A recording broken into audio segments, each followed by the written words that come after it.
So what's the makeup of your company now? Like how many staff do you have? Or? So I run a very lean environment. I believe in, I don't know if anybody's familiar with Six Sigma, but I practice Six Sigma and I practice EOS.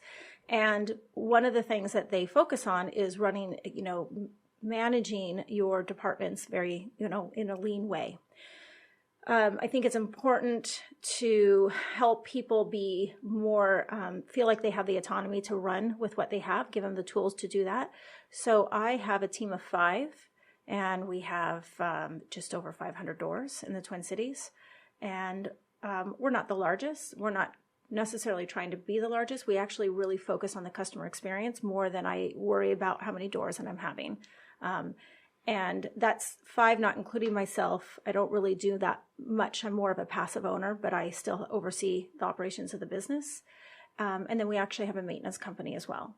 So the maintenance company I started in 2009, and that was really out of need and necessity because of the maintenance that was needed on the properties. And I felt that I could, based off of my own skills, grow that. So I became the general contractor, got more education on that, and then put a team together for that as well. So it's been a very good marriage of those two companies to help one another.